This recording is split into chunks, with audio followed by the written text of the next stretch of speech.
All right. Well, are you ready, Sarah? Shall we start? Yeah, sure. Let's get into it. We theoretically have some people who are here with us. So, Oh, welcome all of you. I hope you're here. Welcome to tonight's event in this 2022 Come Follow Me Interfaith Conversation, one of a number that have been ongoing this year. I'm Shon Hopkin. I teach in the Ancient Scripture Department at Brigham Young University. I've been there since 2011. Before that, I was with Seminaries and Institutes for the Church in Provo and then in Austin. Since I've been at BYU, I've served as the chair of the Book of Mormon Academy has been one of my roles. I served, and this helps indicate how Sarah and I got to know each other. I served as the chair of BYU's Religious Outreach Council. And then with a number of others, I participate in an academic Jewish Latter-day Saint dialogue project. And you've heard from others of the group already this year. And Sarah is one of that group who's just been a real joy to get to know. I'll introduce her a little bit better here in just a moment. So I'm the host tonight.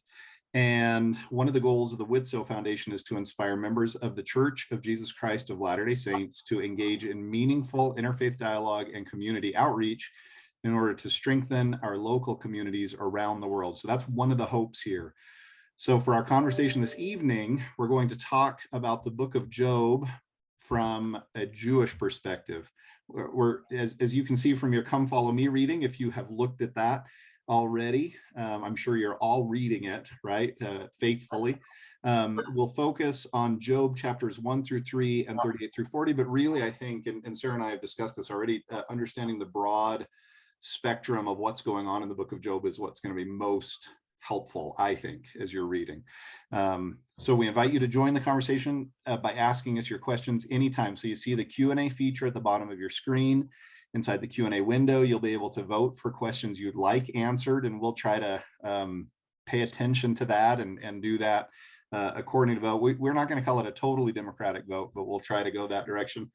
And we'll start answering questions at about the 40-minute mark of our conversation. You can also make comments and engage with other audience members using the chat feature, which is also at the bottom of your screen. And then you can find video replays of all of these events, tonight's and previous and upcoming events once they're posted, along with links to podcast recordings of the conversation series at www.widtsoefoundation.org. All right, so it is my pleasure to introduce Sarah Emanuel. Dr. Sarah Emanuel is Assistant Professor of Theological Studies at Loyola Marymount University.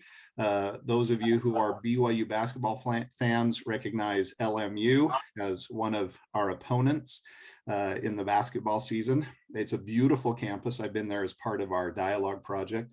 It's in Los Angeles, California. Sarah holds a PhD with distinction in biblical studies from Drew University's Graduate Division of Religion with foci, oh man, I should have figured that out first, in New Testament, ancient Jewish Christian encounters, and contemporary critical theory. In addition to writing a number of peer-reviewed articles, book chapters, and public-facing works, she has published 2 books, Trauma Theory, Trauma Story, A Narration of Biblical Studies and the World of Trauma, with Brill's Research Perspectives in Biblical Interpretation short-monograph series, and Humor, Resistance, and Jewish Cultural Persistence. That's really nice flowing there, Sarah. In the Book of Revelation, Roasting Rome. Wow, what a title, with Cambridge University Press. Her 3rd book, Left Behind, The Apostle Paul on Jews, Gentiles, and Who Gets Saved, is under contract with Fortress Press, with an expected publication year of 2024. So you can hear just how well suited she is, first of all, for tonight's discussion and how fascinating her work is. And I just encourage you to look for her work elsewhere and express how much I've enjoyed dialoguing with her. And whenever I was saying before we began, whenever she has something to say in the dialogue, it's always fascinating and well considered, but no pressure, Sarah, to be perfect in that regard. You just be you, and thank you so much for joining us. And so that was a lengthy intro. I hope that didn't wear you out just listening to me talk that long. Okay. So welcome. And we're going to be talking about the book of Job. And so let me just kick it off with sort of a a giant lob of a topic. I'm just hopeful that you could start us off by giving us a sense of an overview, like what dating issues with Job, some of the different forms that we find in Job, sort of an introduction to the book itself, and anything you think would be important to tell us here in this introduction about it. I would love that. Awesome. Well, thank you so much for having me. It's great to see you as always, Shon. And I'm so thrilled that we can at least tell that there are participants here. We cannot see them, but we see that there's a number. So I'm glad to know that it's not just us talking in a room. So hi to all of you who are here live. Hi to those of you at some point who will be watching this on recording. It's a real honor and pleasure to be here. I have really fond memories growing up in a city that had a large LDS community and population, and I always felt extremely welcomed. So, to the LDS community, thank you for having me, both then and now. So yeah, you ask an interesting opening question, which is— Wait, Sarah. Yeah. I gotta cut you off. Isn't one of your best friends growing up was Latter-day Saint, wasn't she? Can I say that, pull in that personal moment for a sec? Yeah, I don't do a shout out if anyone knows the Wood family from Las Vegas, Nevada. Yeah, Jessica Wood, now Jessica Woodbury.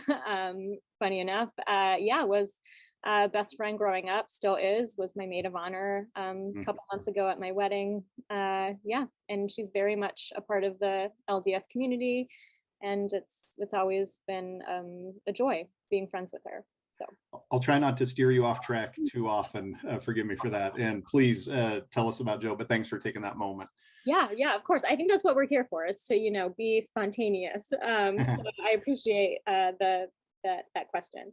So I'm gonna back up just a second with regards to Job, and rather than jumping straight into its dating and its different styles of writing, first I'm going to situate it within the canon a little bit, or really talk about its relations to canon. So a couple of days ago, we were chatting, getting ready for the conversation tonight, and you shared with me the sort of cycle of readings that the LDS community does globally, starting with the Old Testament into the New Testament, et cetera, et cetera. And so I want to sort of be clear about vocabulary and sort of explain what vocabulary I'm going to use when talking about the canon with which the book of Job resides. So when we say Old Testament, that is automatically referring to a Christ-centered understanding of that testament. Old Testament really has a qualifier, Christian Old Testament, and different Christ-following communities follow a slightly different version of that Old Testament. The Catholic canon, Old Testament is slightly different from the Protestant Old Testament, is slightly different from the Greek Orthodox Old Testament, etc. So even when we say Old Testament, there are different Old Testaments. More or less quite similar, but at the end of the day, a little bit different in structure and a little bit different in what books are included. Jews don't have an Old Testament. They have a testament, but it's not called the Old Testament. In Judaism, it's called the Tanakh. The Tanakh is an acronym standing for the three different sections of that canon: Torah, Nevi'im, which means prophets, and Ketuvim, which means writings. So Jews have their Tanakh, otherwise known as their Bible. Christ followers have the Old Testament. The Tanakh has 3 sections. The Old Testament has 4 sections: Pentateuch, historical section, poetic section, and prophetic section. So Sarah? Yes. Sorry to interrupt again. I guess I'm making a liar out of myself quickly. So just for our listeners, you might be interested that this idea of different Christian organizations. One of the evidences of that we see with Latter-day Saints is when Joseph Smith is talking about, well, should I pay attention to the apocryphal books? So that's part that's of the Catholic canon that was in his version of the King James version that he was using. And so it's not part of our Protestant Bible, but that gives you a sense for what Sarah's talking about with those different Christian canons. And then now she's telling us about the Jewish canon. So yeah, thanks for that, Shon. So yeah, Jews have the Tanakh, Christians have the Old Testament. The Tanakh has 3 sections. The Old Testament, regardless of tradition, has 4 sections. And the 4 sections, regardless of tradition, are the Pentateuch, historical, poetic section, and prophetic section.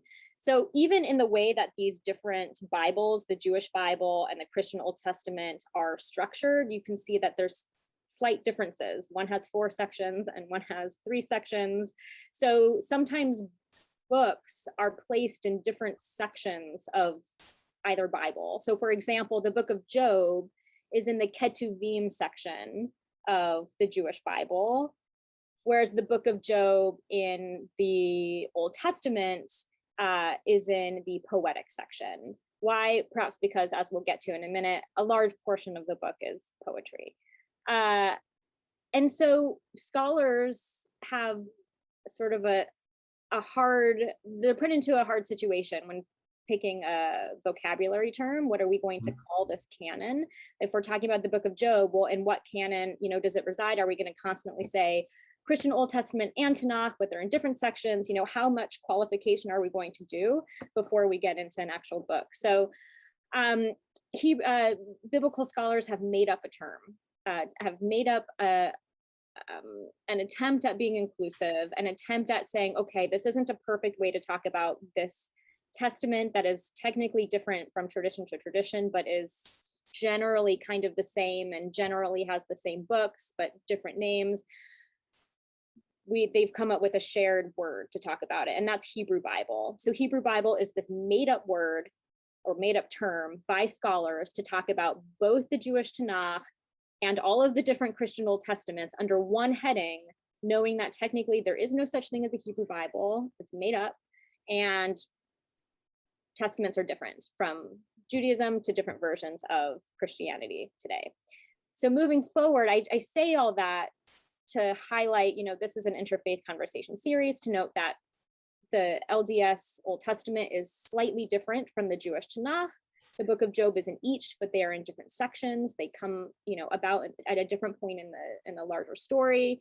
And I also raise this to say, moving forward, when I talk about this canon, I will use the term Hebrew Bible just as a catch-all phrase for all of the different testaments, and without having to pick a side, so to speak. Does that make sense? When I find myself, when I'm talking to Latter-day Saint audiences, I'm like, Hebrew Bible, Old Testament, just to make sure we're understanding, but I'm sensitive to how Latter-day Saint or Christian that term Old Testament is. And so then I'll throw in the other, and then they're like, well, what are you, and then they think, sometimes my friends think I'm talking about the Hebrew in the Bible. Yeah. Anyway, that's really helpful. Your introduction is something I will try to quote to the best of my ability in the future when I'm talking about this. That was the best I've heard. It's a hard thing to explain. But, given that that's the vocabulary term I lean into without having to pick a canon, I felt like I needed to explain where it's coming from. But okay, so the book of Job is in both the Tanakh and the Old Testament. I'm going to call it Hebrew Bible for ease. And Job is remarkably tricky to date, getting to your question of dating. So in the biblical scholarly world, there's this other phrase called Zitz im Leben. Biblicists are obsessed with this German phrase, Zitz im Leben, translating to English roughly as like social situatedness. Like a starting point question in traditional biblical studies is, what's the Zitz im Leben of the biblical text you're looking at? Or in some instances, what's the Zitz im Leben of the specific chapter you're looking at? Because sometimes a book within the Bible, Job perhaps, could have been written at different time periods and then edited together as we see it at even a different stage in history. So it's sort of like, what's the social situatedness of the edited version, and what's the social situatedness of specific pieces within that larger narrative? And again, it's a starting question. What's the Zitz im Leben? And when it comes to Job, we really have no idea. We do not know when Job was written. We don't know what historical circumstance Job, whoever wrote Job, might be referring to. There are no major historical events implied throughout the book. Nothing is specifically mentioned as happening sort of on the ground culturally or historically. And there's not reference to known characters that might help us situate the book in any sort of larger narrative context, let alone historical context. So it's hard to place this story within the narrative world of the Bible. Like, at what point within the story world is Job living? Like, we don't know. Some people think maybe this is referring to, the earliest years in story world, around the times of Abraham, Isaac, and Jacob, that sort of prior to the development of tribal units, prior to the development of the ancient monarchical system. You have stories of these Israelite ancestors. And some people think maybe Job as a character is lingering in that narrative of folks, way in ancient Israelite history, but Abraham's not mentioned, Isaac's not mentioned, Jacob's not mentioned. Like, we just don't know. So we don't know where in the overarching story world this is taking place. And we have absolutely no idea when it was written or for what purpose it was written, other than the potentiality that perhaps all of these unknowns in terms of where in the story world is it supposed to be imagined and what's happening historically at the time it's being written, maybe because it's missing clear signs, points to the author didn't want readers to get stuck in the question of what's the Widtsoe Laban, right? That's nice. Yeah, like maybe this is a text purposefully written without markers of any narrative setting, any historical setting, to try to live above all of that, to try to be a story that can transcend time and space, to try to be a story that gets to the human condition, very broadly speaking.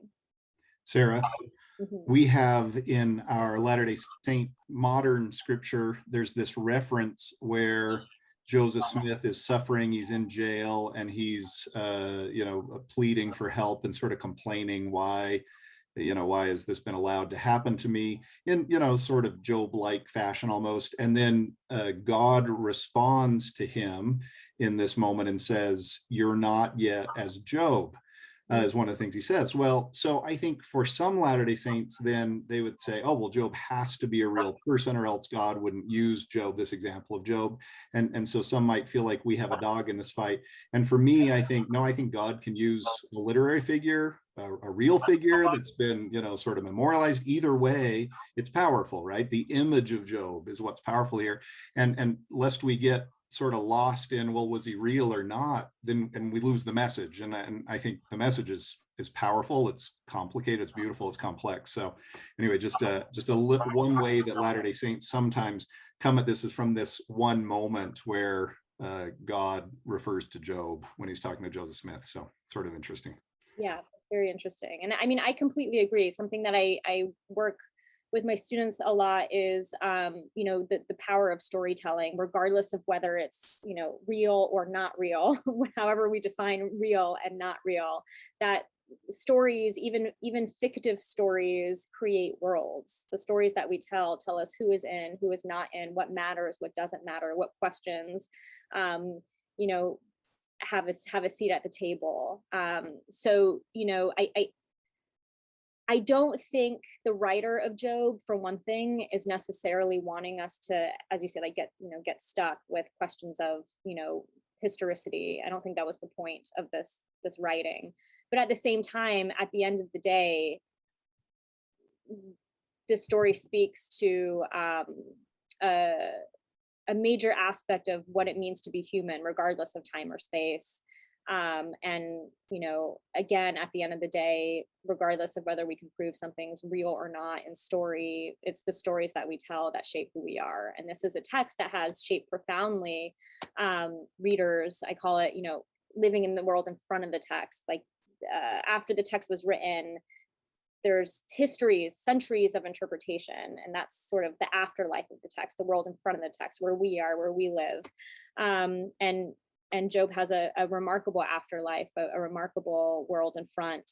And it doesn't matter if this was a real heart-beating person named Job at a time period that may have been at some point that we just don't know. So Job is a text in the Hebrew Bible, both the Tanakh and the Old Testament, that is remarkably difficult to date and doesn't indicate any sort of narrative place within the larger ancient Israelite story world. It's difficult to place on both sides. I have heard datings of, maybe 7th century, maybe 6th century, and then I've heard datings of maybe 4th century and 3rd century. So, I mean, when I say we don't know, I mean, we really don't know. There's no consensus in terms of when this was written. But let's get into the content a little bit to sort of help viewers understand what we mean when we say this is a text that may not want to be placed in a particular historical moment, and that comes down to the content. So the book is bookended with 2 prose, a prose opening and a prose ending, meaning like full-on sentence, not poetry. And the rest of it, I mean, chapters upon chapters upon chapters, is in poetry. Some scholars think that perhaps the prose bookends are written first. I've also heard the opposite, that the prose bookends are written last. Needless to say, there is evidence in the translation history of Job that this is a story that had different versions. We see different versions of this manuscript. It is a story that likely was shared orally, and then people who were able to read and write, which was very few people, wrote down their version of that oral story that differed slightly from the next, that differed slightly from the next, from the next. So even not knowing which part the bookends versus the poetry, was written first or second, was it written by all one person or different people? Even though we can't answer that question fully, it seems, broadly speaking, that even regardless of the difference in writing style, prose versus poetry, the book overall was likely written with slightly different variations depending upon who was, writing it down. Does that make sense? Okay. Yeah. And one of the questions that's coming, and I think you're headed there, is, so we have a sense for how we use it in the Latter-day Saint world. What is this? How does this get used in the Jewish world? I think probably we want to dig into what it's doing first, and then we can get to how it's used, right? Yeah. Excellent question. So overarching content, I think Job is one of those texts that even if you're not raised in a tradition of reading Bible, it's just a book that is known more widely in public consciousness. So just very, very basic summary. We've got this character, Job, who is introduced to us as basically being a tzaddik figure, is what they're called in Hebrew, or in Judaism, a righteous person. And you have God lingering in the divine realm amongst other divine beings. That's very common in Jewish sources, to have a divine realm of multiple angelic entities, and there's the Godhead, and then there's also a character called Ha-Satan, which translates to the Satan, or the adversary. And Ha-Satan is basically saying, like, look, God, this tzaddik, this righteous figure, is only being righteous because he thinks that if he's good, you'll reward him. Why don't you see how devout he is and how righteous of a person is if you harm him, if you make him suffer? And so God basically, okays Satan or Satan's call, and Job suffers greatly. He loses his family, he loses his children, his possessions, and eventually his own body is harmed. And at first, Job is like, oh, God is good, God is good, God is good. And then all of a sudden, as if there's a break in Job's psyche, Job has had it. He's had enough. He's like, this is not just. I have done everything right, and I am suffering greatly. This is not fair. And so then Job's friends come over and they say, Job, God is just. At the end of the day, God is a just and righteous God. You must have sinned. And Job is saying, absolutely not. I did nothing wrong. And his friends are saying, you must have done something wrong. And then another character comes in named Elihu, and Elihu has another approach saying, God is good. maybe God is just, God is righteous, but maybe Job, you maybe we just don't know the full reason here. Like there's a just reason, but maybe we know the full cause. Maybe you're being warned, or maybe God's just trying to show you what could be. Maybe you're being tested, like something must be happening for it to be righteous and just. And then God steps in and is like, let me talk to Job. Job's had it, he's fed up. God steps in and God's like, where were you when all these, majestic things came into creation? Like, were you there when, when this was created? Were you there when that was created? Like basically implying in a traditional interpretation that, Job doesn't know everything and there are things he won't be able to understand. And finally, Job says, all right, God, you're so right. I'm sorry. I must not understand. And then it's almost like the God character in the story also has a change in heart and personality. And, says, okay, Job, actually, you were right. Here's some things, here's some new children, here's some new property. Let me help you out. And so again, the traditional interpretation is that Job finally comes to this place of saying there's just things about the world that I don't understand. God must have a reason. God was there for so many things that I wasn't there for. I just, I'm just missing something and that's okay. And God must be right. Other interpretations, go to a completely opposite end and say Job is dealing with a God who will not answer his question and is not being reasonable. And Job just needs to say whatever he can to make God stop talking. And so eventually Job is like, fine, God, you know everything, you are right, whatever. And then, Job gets his stuff back. All to say, there's so much about this book that is about there's so much about this book that is not answered. And that's almost part of it. That's like it seems to be part of the purpose of this book, to not have answers. The implied question throughout is, why do bad things happen to good people? And there is no clear answer. There's no clear answer from God. And there's no clear answer that Job understands what God is even trying to say or trying to do. Sarah, if I could interject for just a moment, sometimes I've seen at times in Latter-day Saint settings, we will go to the verses that sort of show Job just hanging in there and trusting God throughout, though he slay me, yet will I, trust in him. And we, this isn't true for everyone, of course, but we'll sometimes ignore these broken this broken portrayal of Job, saying it just completely fed up.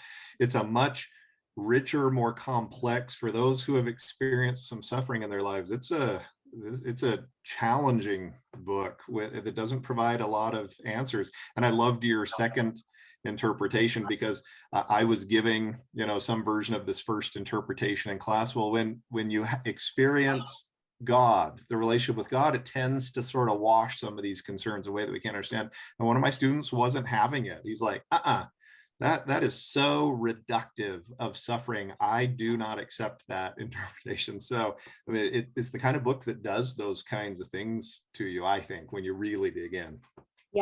Yeah, for sure. And what I find, Job also doesn't fit the flow of other responses to human suffering. So the Hebrew Bible is written by lots of different authors over lots of different centuries, from different places, different times, with different concerns. But there is throughout a repeated theme of human suffering. And there is throughout a repeated theme of texts trying to make sense of why is there suffering in the world, and specifically why do we as ancient Israelite people and and later Jewish people, why is there so much suffering? And when texts are within the Hebrew Bible alluding to earlier historical circumstances, such as there was an invasion, there was a northern kingdom and a southern kingdom at one point, and the Assyrian Empire came and completely wiped out the northern kingdom. And then the Babylonian Empire came into power and completely wiped out the southern kingdom, and with it, the Jewish temple, or the ancient Israelite temple, I should say, and then forced ancient Israelites into exile. So there's historical evidence of ancient Israelite and later Jewish suffering, and there's evidence that texts are responding to these historical moments of Israelite and Jewish suffering. And when referring to those earlier events that I named, such as the Assyrian invasion or the Babylonian invasion, a common response to why are these bad things happening to us is it must be our fault. We must be doing something wrong, because otherwise this wouldn't be happening. So let's look inward, let's change our ways. And so you have different prophetic texts, for example, such as the book of Amos, Hosea, and Micah. Those are each prophetic texts that are responding to the Assyrian invasion. And they're each coming to the same overarching conclusion, which is we must have messed up, we must have deserved this, but they come to different reasons for, why they messed up. They have different conclusions as to where they actually went wrong. And then you have texts that are responding to later suffering after the Babylonian exile, for example, into the Greek period, where you have a Greek king forcing Jews to eat unkosher foods and worship Greek gods. Otherwise, that king kills Jews. That would be the king named Antiochus IV. And then into the Roman period, where you have the Romans destroy the Second Temple. Right? There's suffering at the hands of empire, sort of from the start in ancient Israelite and later Jewish history. And texts that respond to the later events have a different response to human suffering, which is the world is just made up of good and evil. Let's stand true to who we are. We will be rewarded in another world. Like there becomes this hope later on of an afterlife where if you just hold true to where you are now, we will be rewarded at another time. And those are sort of the two ways that most Hebrew Bible texts go. Either we're messing up, we need to fix ourselves, or we are doing everything right. The world is just made up of good and evil, and we will eventually be rewarded. We trust that we're good, we will eventually be rewarded. And Job doesn't go in either direction. Job just basically says, have no idea what's going on, don't know if it's my fault, don't know if it's their fault, don't know if it's God's fault, no idea, but the world is hard and people suffer. No idea why, but it's there. And so to a certain extent, you can argue that Job all of these texts are remarkably human, and that you have humans trying to make sense of why humans are suffering. But Job is very honest and very human in the response, which is, I just don't know. All I know is that this is real. All I know is that I'm experiencing pain. All I know is that people around me are experiencing pain. It doesn't feel right. I don't know if it is right. I don't know if it's wrong. I just don't know. I know that it's real. So this sort of gets back to an audience member's question of where do Jews take this story? And of course, it depends on the Jew that you're talking to. Judaism, unlike Christianity and the different forms of Christianity, does not have a creed. There's no profession of faith in Judaism, including no, you don't have to claim any sort of belief in a Godhead to be Jewish. There are lots of Jews who don't relate to Judaism in any sort of a faith-based way. And then there are many Jews who relate to Judaism in a faith-based way. So when I say, how do Jews respond to Job, it really depends on who you ask, because there's no one way to be Jewish in any way, shape, or form, including coming down to conceptions of faith and conceptions of God. Nonetheless, I think generally speaking, Jews do look to Job as a reflection of the experience of being Jewish, of the very human experience of being Jewish. So regardless of whether one is approaching Job from a perspective of, there is a God and this is a reflection of my understanding of my God, versus this is a story written by a human in antiquity who had their understanding of a God, but I have a different understanding of the world that doesn't include a Godhead, etc. Regardless of how you read godness in Job, I think in Jewish interpretive history, generally speaking, Jews see a reflection of Jewish suffering and the naming of suffering in this text that relates deeply to the experience of being human and being a Jew as a human. Would you say, in a sense, even though it's raw, there's this comfort of hearing suffering being expressed so honestly without simplistic or reductive answers maybe being provided too quickly, that some find real comfort in that existence of this book? Absolutely. I mean, I certainly do. I certainly find it remarkably honest, this book. And I think sometimes when we suffer, it could actually be quite painful to be told, oh, everything happens for a reason, or, oh, you know, this is wrapped up in goodness and justice somehow. I think sometimes to be told that your pain is just in some realm of thinking that we can't understand, I think that can end up hurting us more. And so I think sometimes when we're suffering, whether on a micro level or a macro level, it's just helpful to be told, yeah, this sucks. This is really hard. And just, you know, even just have a friend, you know, just sit with you and say, yeah, this is really hard.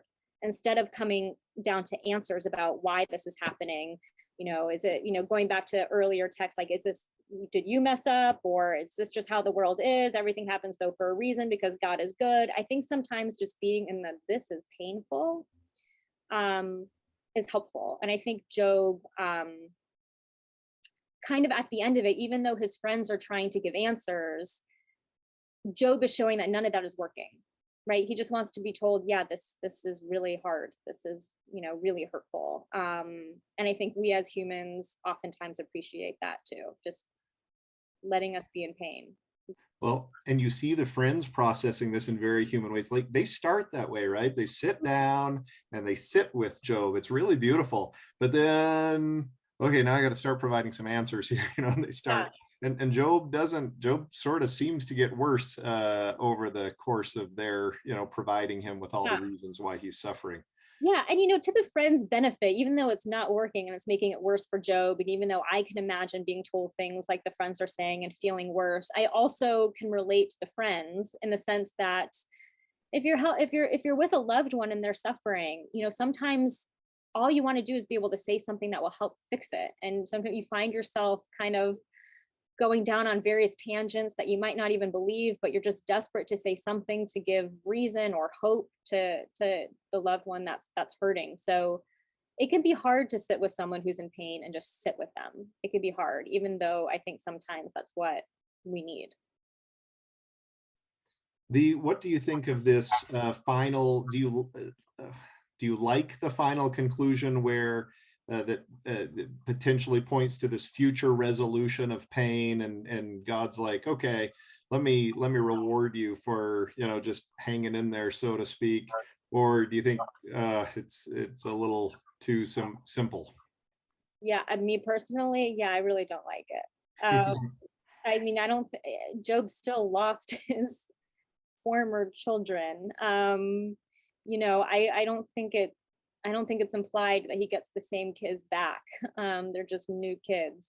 And of course, you know, love grows, and I'm not saying that he doesn't potentially, you know, have great care for his children, but it's not a one-to-one. Like the pain still happened. And there's a lot to process. You can't just, you know, yes, you can heal and you can move forward in your life, but I don't think, you know, say you lose a child and, you know, you have a, you know, a child, another child a year later, I don't think that you are automatically going to no longer grieve for what you have lost, despite how much you might care for your additional child.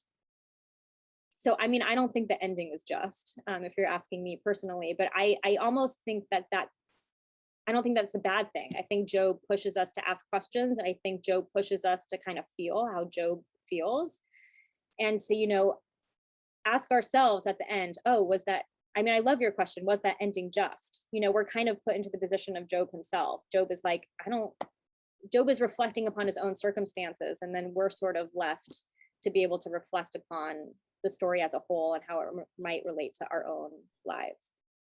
Oh, that's so good, Sarah.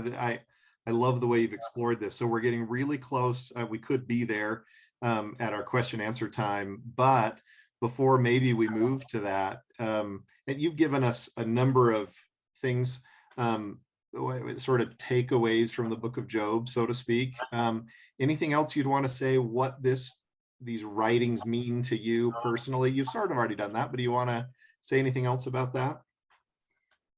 Sure. Yeah. So me personally, again, I really do believe that stories and storytelling creates who we are. I think that we are who we are based on the stories that we tell ourselves and tell each other, and that we've grown up on.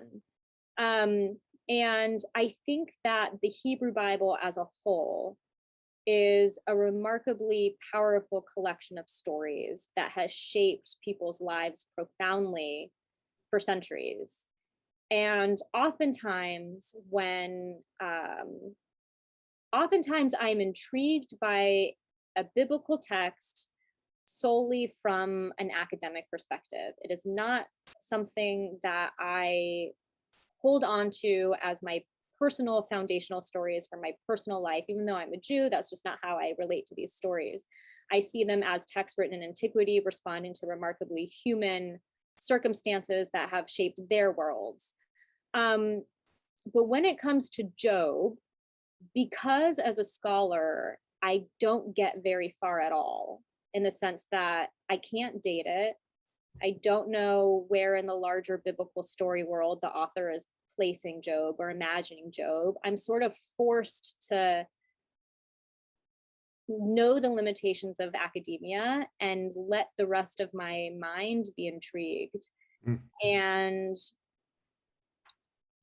I don't, as a human, outside of the academic world, I don't find the responses to suffering, whether it's our fault or the world is just made up of good and evil and will be rewarded in another time. Those are the two major overarching themes that we see in the Hebrew Bible.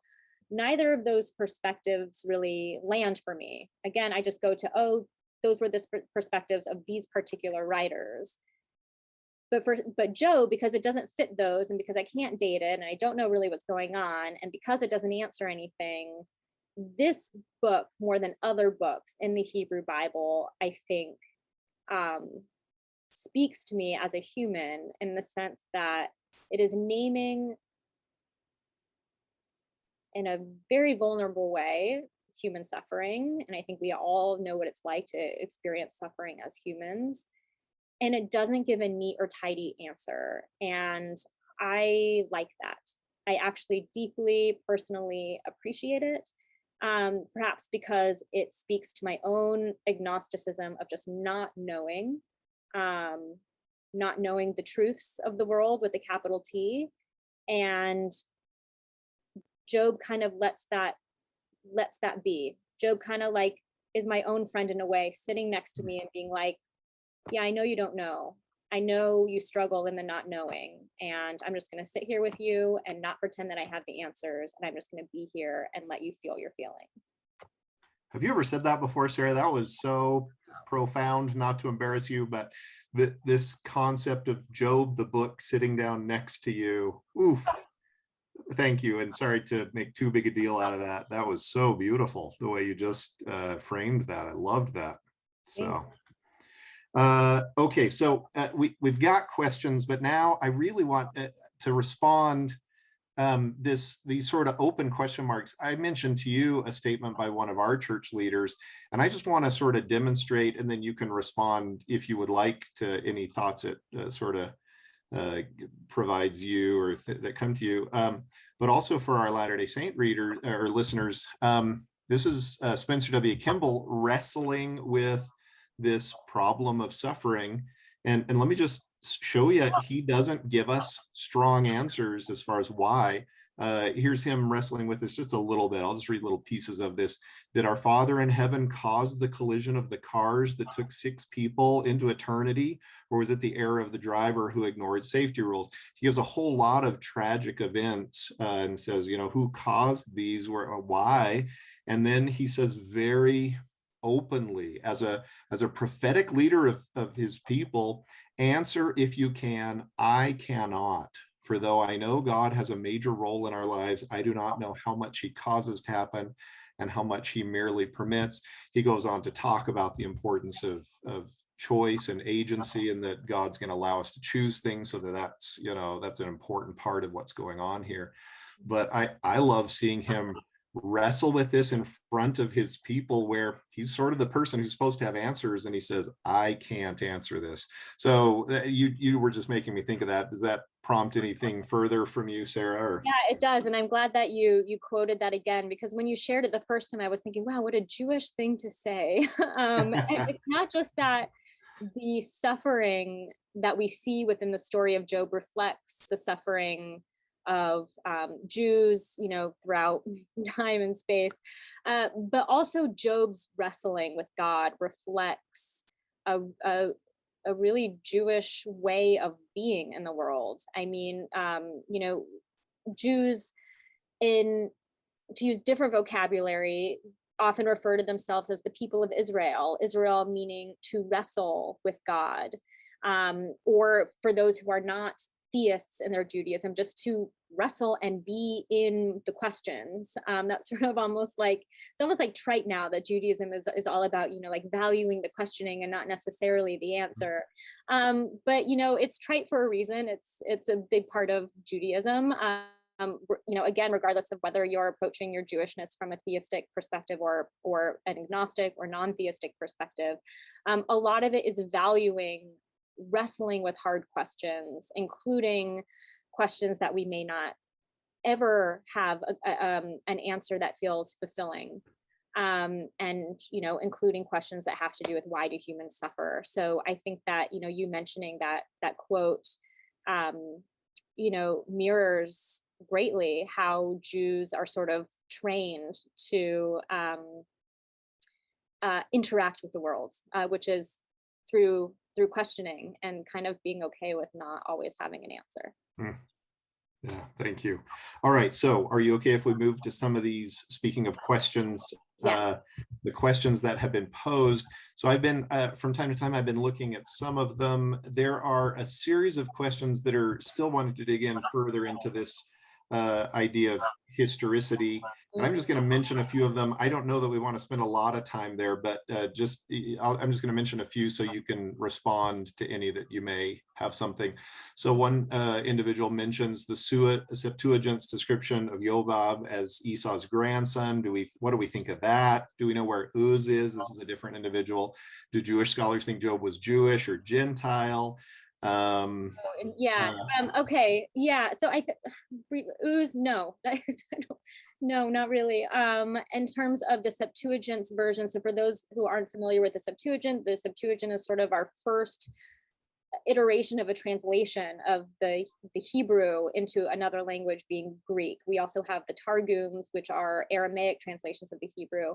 The Septuagint's version of Job is, going back to what I said earlier, different from what we see in both the Tanakh and the Old Testament. It's an abbreviated version.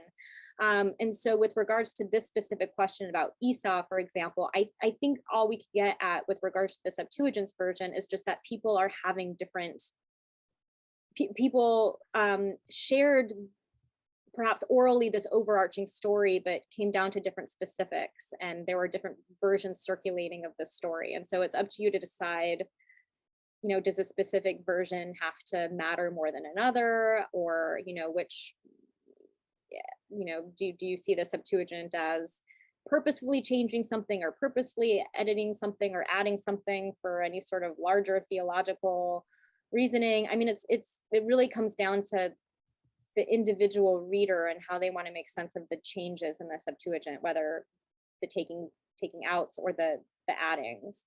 At the end of the day, as a scholar, all I can say is we have different versions of this text, you know, and it's, I mean, I'm not sure exactly what that means, other than people are sharing the story slightly differently. With regards to Job being Jewish or Gentile, neither, and not even an Israelite. Job is just Job. It's really unclear what kind of, first of all, I mean, the term Jew doesn't come into the history of these people until around 4th, 3rd century of the Common Era. So if you think Job is written prior to 4th, 3rd century of the Common Era, Jew isn't even a vocabulary term yet. It's Israelite. Jew comes from the word Judah, meaning that was the southern kingdom of ancient Israel. And after the Babylonian exile, when Israelites are granted the right to go back and rebuild, they go back to Judah and they rebuild a people in Judah and start calling themselves Jews, meaning Judahites. So a lot will come down to, I mean, again, the story doesn't say if Job is a Jew, but the story also doesn't say if Job is a Gentile, and the story doesn't say if Job is an Israelite. It's implied none. Well, we just don't know. But we also have to keep in mind that if you want to play with the idea of Job being Jewish, you have to date it later for that to be a vocabulary word that makes sense. If you want to play with the idea of Job being an Israelite, you have to situate the story world earlier, and you have to perhaps situate the historical context earlier, although you can write a story later and situate the story earlier in ancient Israelite history. So I'm kind of rambling on right now just to say I cannot answer that question, and a lot comes down to dating, and Jew is a much later term, and we don't know who Job is. And the text seems to almost purposely leave that question open, right? Yes. Again, this is, not wanting to pin anything down. This is a text that is likely attempting to transcend specifics and trying to get at a part of the human condition that, regardless of where we're from, regardless of upbringing, regardless of time in which we are living, suffering is something that we all experience. So we're going to leave the historicity questions. They're fascinating, and we could dig into them. There's a couple others, and forgive me for ignoring them. I hope that'll be okay. There are some questions about sort of finding meaning in Job that sort of connect to what we were talking about in the second half. One of them is, and I'm going to mention a couple of them to allow you to respond in whichever direction you'd like. Do you think you would find Jewish parents trying to pull meaning or lessons or answers from Job as they teach their children about how to traverse difficult times, perceived unfairness? And so that's, well, I'll just let you respond to that so we don't get it too muddy here. Yeah, again, depends on the Jew, but if we are imagining a Jewish home where the parents relate to the biblical stories as conversation partners in raising their children, then absolutely. And some Jews do that. Some Jews raise their children with biblical stories as, purposeful dialogical partners in the raising of their kids, and other Jews don't. So again, comes down to the Jew. Great. A quick thought, if you would, on whether you might perceive Job maybe as sort of a hero's journey, or, I mean, that sort of puts this nice, neat package on it once again, or is this idea of you've got, as Latter-day Saints might conceive it, this early sort of creation, and then fall, and then redemption at the end, right? That kind of a packaging of Job. Any thoughts if what you might see in that sort of way of understanding the book? I think both arguments have been made and can be made. Job has been related to the hero's journey. This other way that you're saying about creation and fall, I hadn't heard that, but it makes sense. I think both. Stories get their meaning from their dialogical partners. Stories, come to life based on how we read them. And so Job can certainly come to life through an interpretation that mirrors the hero's tale, and Job can certainly come to life through an interpretation that mirrors conceptions of creation and a fall. I think just like it can come down to the Jew, it can come down to the reader. So I want to reflect what Sarah just said for our Latter-day Saint listeners. one of the things that many Latter-day Saints bring to this is this sort of ancient drama of creation where Satan, the serpent anyway, is present, and then fall, and it's all muddy and messy, and then this divine ascent back into the presence of God that could be mirrored in the end. And I think Sarah's point is a good one. We bring some lenses to the story that could provide some really potentially beautiful readings, but I think we'd probably want to also acknowledge those aren't the only available readings for Job. Would you agree with what I just said? Oh, Sarah? absolutely. Yeah. I mean, there's so much, not just in Job, but across biblical texts that we just don't know. And there's, in Judaism, it's called midrash, sort of filling in the gaps of biblical story. We don't have all the answers, including the story doesn't even tell us why Job all of a sudden backs off from God. And we often assume, oh, Job was persuaded. But it could just as easily be Job is like, I've had it with you. This isn't getting me anywhere. I just need to say okay and be done with it. Like, we don't know why Job finally says, okay, fine, I'm going to stop arguing with you. And so we're constantly performing midrash, whether we realize it in the moment or not. We're just filling in gaps. Thank you. And I think there's a few really nice questions here about the meaning. Is it that he hangs in there faithfully? Is this, bad things happen to good people? There's a book entitled that does some things with Job, and then he hangs in there, and that leads then him back into the presence of God and allows that. But I think and those are beautiful readings and powerful readings, and I think we've already sort of talked through some of those possibilities. Would you agree in what we've already discussed? So here is a very Latter-day Saint Christian question of a Christian reading of one verse in Job. Let me just read this to you. Sarah, I am a hospice medical director dealing with suffering on a daily basis. I want to thank you for your comments about that universal human experience. I also want to thank the Jewish community for the new JPS translation. I use the JPS Study Bible all the time.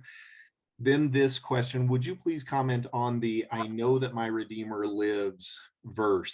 And I'm trying to remember what the Hebrew of that looks like. And and it's this moment where he says, and though skin worms destroy my body, is the way it is in the King James Version, though, the maggots, or even after, I'll stand and see God. And there's different ways of translating this, as I talk about in my classes. Somebody put in the chat, I wish I was better prepared to go straight to that verse, but Sarah's looking it up, and we'll see what she has to say. Can I have the chapter and verse? Yeah. Somebody add in. I could search for it really fast. But let's see if somebody will do that for us. You can hear how that would be heard for a Christian reader, right? I'm trying to get to the Hebrew, but yeah. What is the English translation that you just? You know what? I'm opening I should have been better prepared with this. Let me get there really quickly. Just doing I think 19. Yeah. 19. It's 19 verse 26, at least in the King James Version translation, and it says 25 and 26, I know that my Redeemer liveth, and that he shall stand at the latter day upon the earth. Though after skin worms destroy this body, yet in my flesh shall I see God. And that of course is just one translation of it, that even after my body's destroyed, but in my flesh I'm going to see God. And another translation, just for the listeners, because I've spent some time with this as Sarah's processing it here in the Hebrew, is even though skin worms are going to destroy my body, I can still see God, Yeah. Okay. This is a really off the cuff. I don't have much time to play around. Sorry, Sarah. Nice, but fun to see you do this with us. How's that? Yeah. So, okay. In addition to not knowing when this was written or where in the story world the author is imagining this taking place, if thinking anything in particular, a lot of the words just don't come up elsewhere in Job in the Hebrew Bible. So it's also just really difficult to read and process and compare to other things. So putting the original intent on hold. I need more time to do a sort of compare and contrast of Hebrew terms, but I don't think there's much comparison here. The New Testament writers, as is well known, I'm sure I'm speaking to the choir here, the New Testament writers were writing from roughly, that got canonized. Those authors are writing from about 50 of the Common Era into the early mid-second century of the Common Era, and are making sense of Jesus as the Christ, as the Messiah. And that idea is a fundamentally Jewish idea. To believe that someone is the Messiah in the first, second century of the Common Era is to, believe in a Jewish theological concept. And so in order to make sense of Jesus as the Messiah, you need to engage Jewish texts and Jewish theologies. So at the very least, it's possible that thinkers of Jesus as the Messiah are looking, to Job and making sense of Jesus. Oftentimes I don't think about Job as sort of like an automatic dialogical partner for the New Testament. I'm not often reminded of Job when doing New Testament research, but I think the evocation of this sentence highlights the possibility of some people in antiquity making sense of Jesus as the Messiah might reflect upon that verse in Job. I don't think that Job is predicting Jesus. Jesus is nowhere in the Hebrew Bible. These authors are not thinking about Jesus, but I think that New Testament authors and those believing in Jesus as the Christ are thinking and making sense of Jesus as the Christ in light of earlier sources. And Job is one of those earlier sources that people could reflect upon in making sense of their Jesus. Thank you. I put you on the spot and you responded beautifully. Thank you, Sarah. I'm going to end, even though we're sort of at our time, let me just end with a question that I think you'll enjoy sort of concluding with. The question may be, does Elihu destroy the idea that our relationship with God is transactional in nature and push us to consider that we are subordinate to God? How does Jewish philosophy see these ideas? Oh, and so it wasn't a question. Elihu destroys that idea that our relationship with God is transactional and pushes us to consider we're subordinate to God. How does Jewish philosophy see these ideas? So I'm going to let you respond to that in any way you would see fit, and then we'll conclude our time. Let me just make sure I'm understanding the question. The questioning, can you repeat the question? The idea is Elihu destroys the idea that our relationship with God is transactional in nature. In other words, if man does good, he is rewarded, and pushes us to consider that we are subordinate to God. How does Jewish philosophy see these ideas? That's a big question.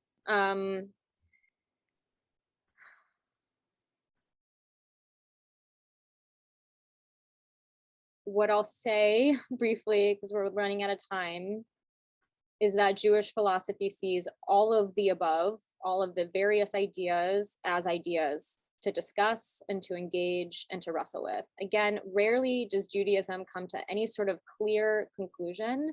It stays in the wrestling, and it stays in the questioning, and it stays in the engagement. So I would say, generally speaking, Jewish philosophy will engage, is the world this transactional thing?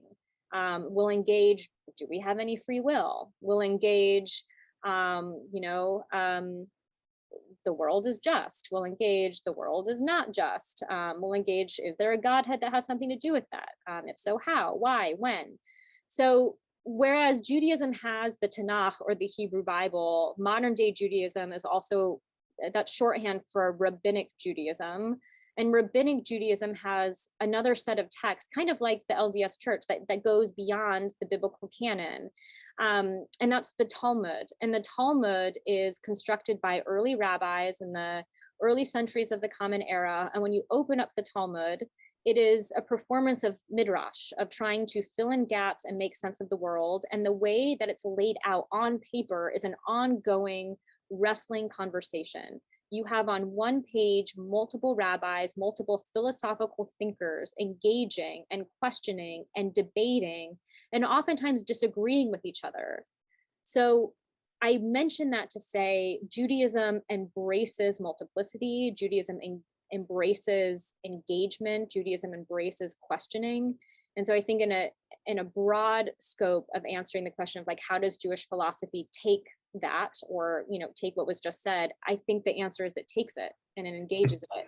And Jewish philosophies will take all the possibilities and plausibilities and deconstruct them and build them back up and interrogate and sort of be okay in the interrogation without coming to a firm conclusion. So if it's okay with you, Sarah, I want to circle around in conclusion to that statement you made that I just loved so much, that the book of Job for you is that friend that sits down next to you in your suffering and sits with you and lets you think about it and reflect your experience and ponder that experience and decide what might this mean to me. But at the end of the day, the book of Job is still there sitting next to you. I don't know if I re-quoted you well or not, but that was certainly a profound moment for me as you reflected on the book of Job. So thank you so much. Is there anything else you'd like to say before we sign off here?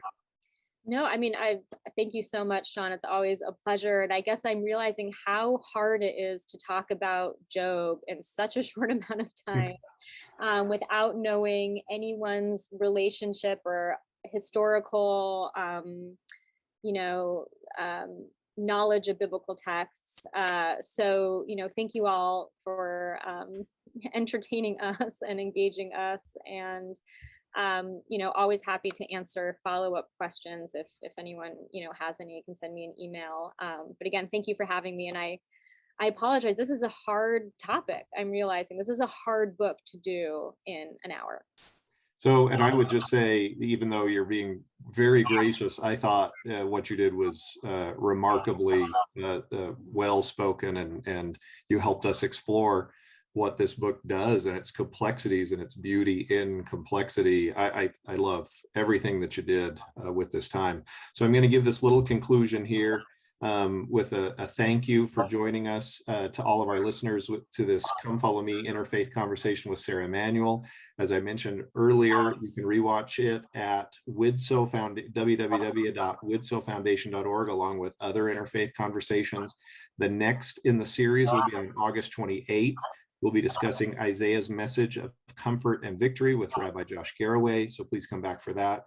And again, a huge thank you to you, Sarah, for spending time with this group of Latter-day Saints. I mean, when you were a little girl, I don't know if you looked forward in your mind and envisioned yourself sitting down teaching us, and you really have taught us well. Thank you.